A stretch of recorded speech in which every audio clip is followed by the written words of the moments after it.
It's time for our cover price top 10 1 year later.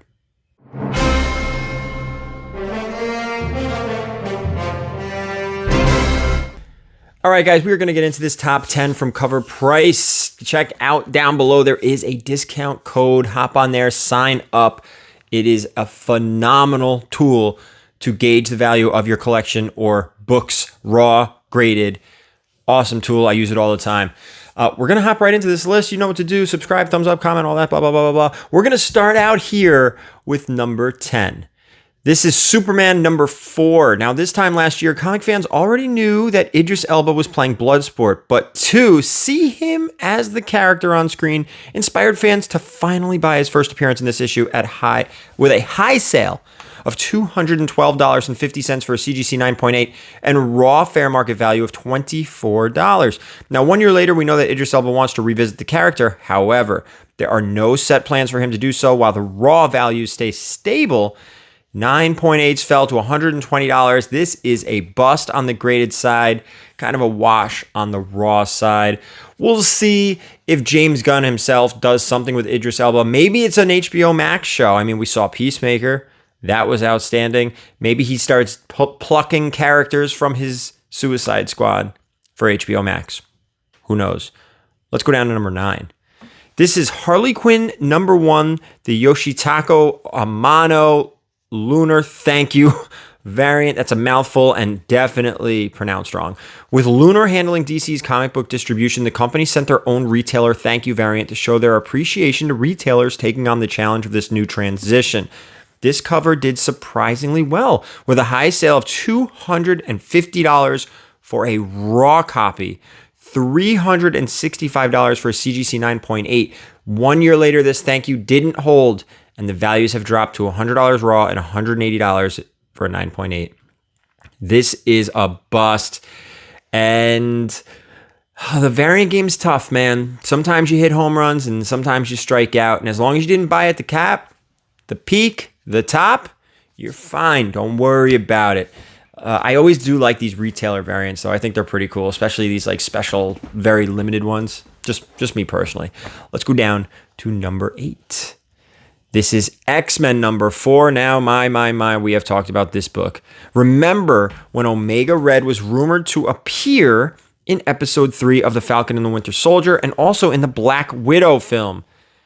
Well, neither of these things happened. Despite this, fans were still holding on to him, appearing and bought even more copies of his first appearance. In fact, this time last year, Omega's First sold 82 copies and had a high sale of $45 raw, $499.99 for a CGC 9.8.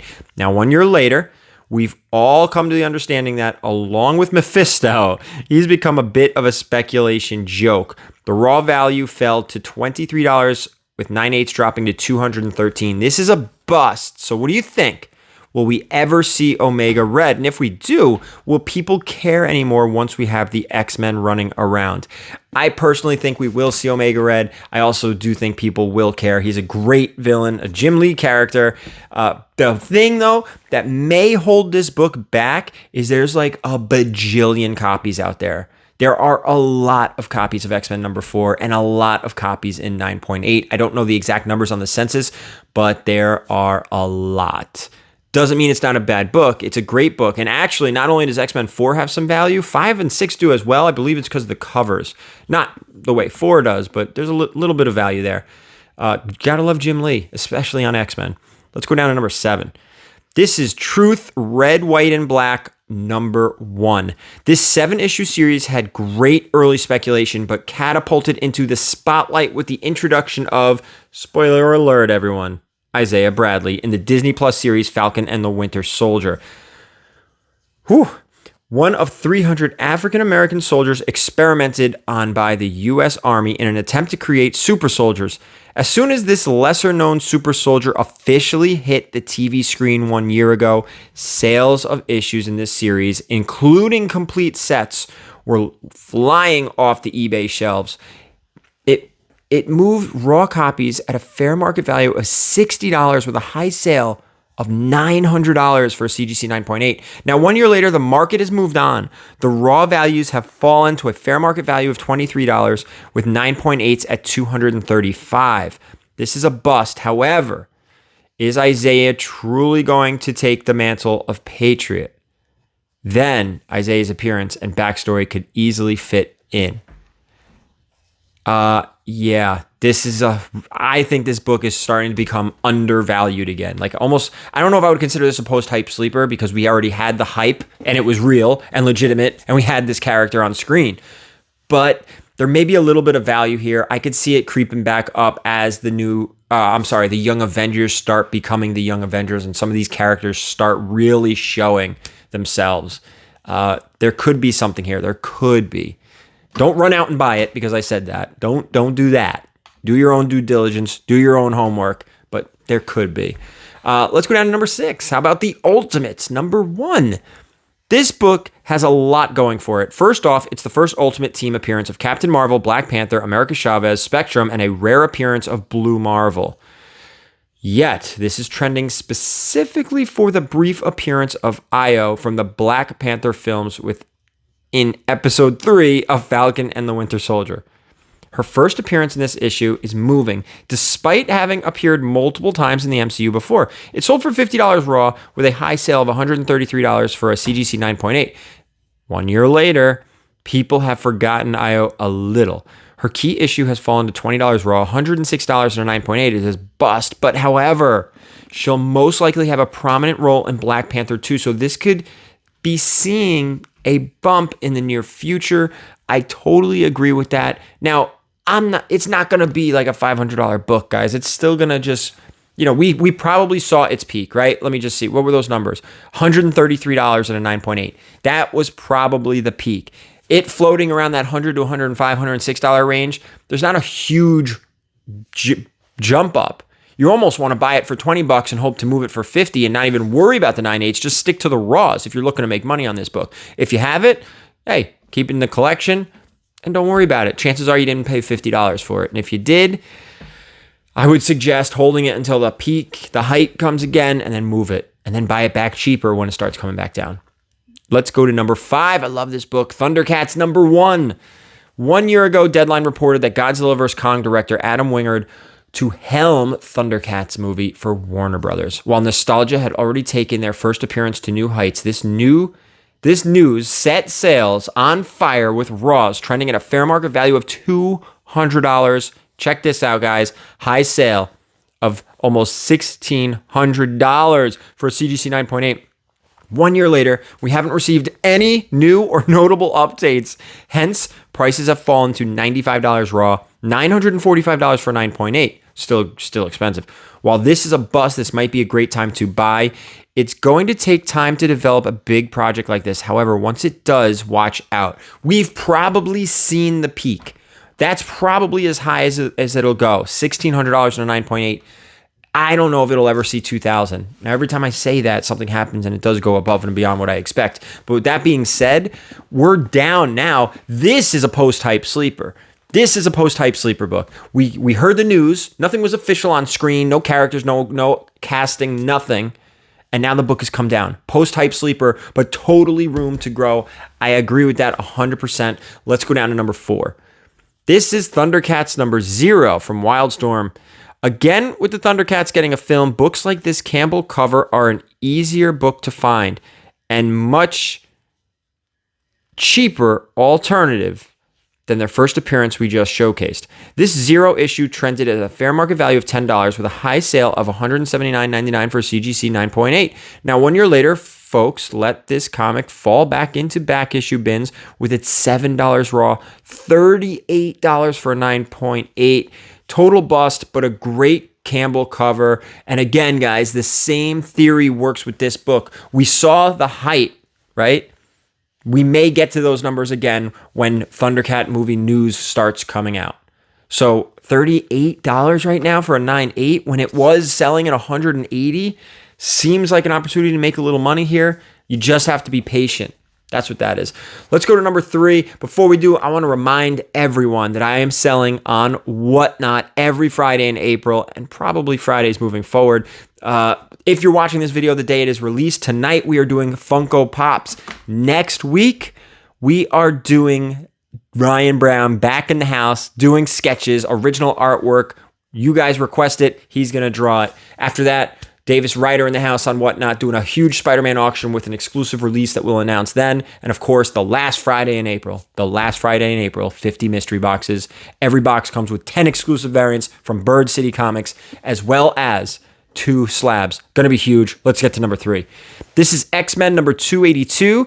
This was an odd entry this time last year, especially when we saw that it sold 104 copies, had a 7-day trend of 151%, and a high sale of $515 for a CGC 9.8. X-Men fever is heating up and moving in strange directions. While early key X-Men issues are seeing spikes, first appearances for characters like Bishop, Dazzler, Havoc, Rogue, Kitty Pryde, Phoenix, etc. are all going for top dollar. Bishop's speculation lies in his ability to time travel, and since that's already been introduced into the MCU, fans think he may be in the first wave of mutants. Now, 1 year later, this book settled back down to its standard $17 raw, $249 for a CGC 9.8. This again is a bust for now. A beautiful post-hype sleeper again. We probably saw the peak. We probably saw this book somewhere around $500 for 9.8. I would imagine that's as high as it'll ever go. Maybe a little higher for a newsstand. Like, will it ever hit $600? I don't know.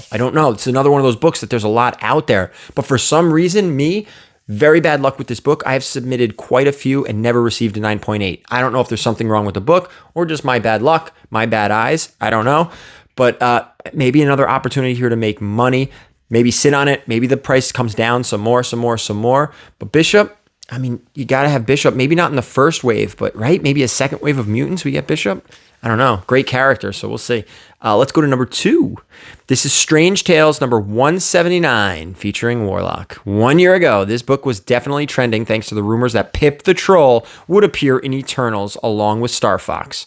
This news helped Raws hit a fair market value of $85 with a high sale of $350 for CGC 9.6.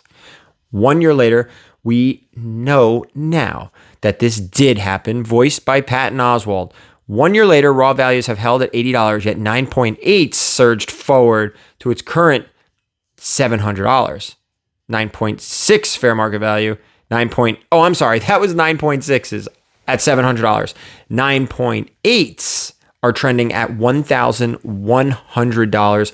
This is a boost. We did some numbers at 9.6, probably because there wasn't a 9.8 sale as of that time last year.